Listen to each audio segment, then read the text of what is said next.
विधिमंडळामध्ये rummy खेळल्याचं प्रकरण मंत्री माणिकराव कोकाटे यांच्या चांगलं टाळलेलं आहे. कारण मुख्यमंत्री देवेंद्र फडणवीस आणि उपमुख्यमंत्री अजित पवार यांनी चर्चा केल्यानंतर त्यांचं खातं बदलण्याचा निर्णय घेतलाय. कृषी मंत्री कोकाटे यांच्यामुळं देवेंद्र फडणवीस, भाजप, राष्ट्रवादी किंवा शिवसेना या पक्षांना मोठ्या असंतोषाचा सामना करावा लागत होता. सर्व स्तरावरून कोकाटे यांच्यावरती टीका करण्यात होती. त्यांचे व्हिडिओ समोर आल्यानंतर सुद्धा अनेकांनी नाराजी व्यक्त केलेली होती. आता मुख्यमंत्री देवेंद्र फडणवीस यांनी कोकाटेंचं खातं बदललेलं आहे. एक प्रकारे ही त्यांच्यावरती कारवाई करण्यात आलेली आहे. आता त्यांच्याकडे जर खातं बदललं गेलं तर त्यांचं खातं कुणाला दिलं गेलंय, तर सुरुवातीपासून चर्चा अशी होती की जर माणिकराव कोकाटे यांचं खातं बदलण्यात आलं तर ते राष्ट्रवादीच्याच कोणत्या तरी एका मंत्र्याला देण्यात येईल. त्यामध्ये मकरंद पाटील असतील किंवा दत्ता भरणे असतील, दत्ता मामा भरणे असतील. तर या दोन नेत्यांपैकी एकाला हे खातं दिलं जाईल. तसंच झालंय. मकरंद पाटील यांना ते खातं मिळालं नाहीये, तर दत्ता भरणे आता हे राज्याचे नवे कृषी मंत्री असणार आहे. दत्ता भरणे यांच्याकडे यापूर्वी क्रीडा खातं होतं. आता तेच माणिकराव कोकाटे यांना देण्यात येणार आहे. एक अधिसूचना 31 जुलै 2025 म्हणजेच काल रात्री उशिरा 11 वाजेच्या आसपास ही अधिसूचित करण्यात आली. यामध्ये जे शब्द वापरण्यात आले मी जसेच्या तसे तुम्हाला वाचून दाखवतो. नोंद क्रमांक 22 मध्ये दत्तात्रय गिरिजाबाई विठोबा भरणे यांच्या नावासमोरील स्तंभ 2 मधील विभाग किंवा त्यांचे भाग या शीर्षकाखाली क्रीडा व युवक कल्याण, अल्पसंख्याक विभाग व औकाफ या मजकुराऐवजी कृषी हा मजकूर दाखल करण्यात येईल. म्हणजे माणिकराव कोकाटे यांचा पॅरा खाली आहे आणि दत्ता भरणे यांना कृषी खातं देण्यात आलंय, हा पॅरा वर देण्यात आलाय.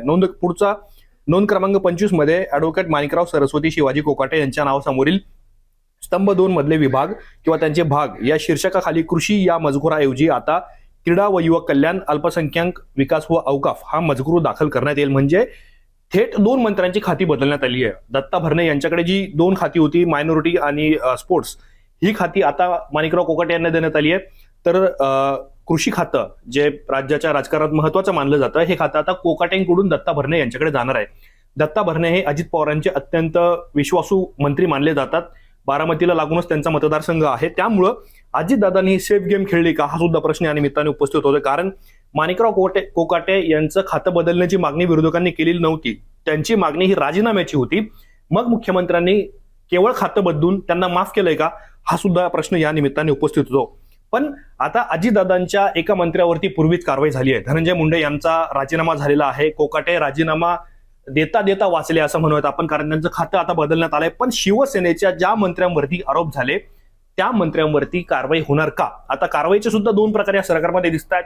मुंडेंचा राजीनामा घेण्यात आला तर कोकाटेंचं खातं बदलण्यात आलं. मग योगेश कदम यांच्यावरती आरोप होतात, जे राज्याचे गृहराज्यमंत्री आहेत. सामाजिक न्याय मंत्री संजय शिरसाट यांच्यावरती आरोप होत आहेत.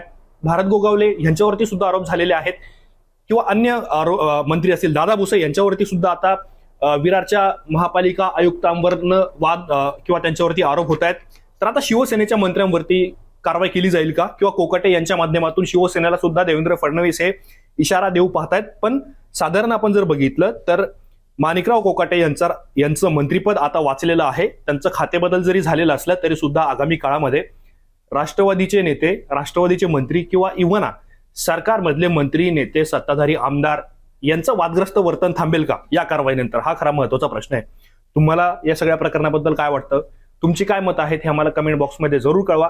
अशाच माहितीपूर्ण व्हिडिओ पाहण्यासाठी मुंबई तकच्या YouTube चॅनलला सबस्क्राईब करायला विसरू नका.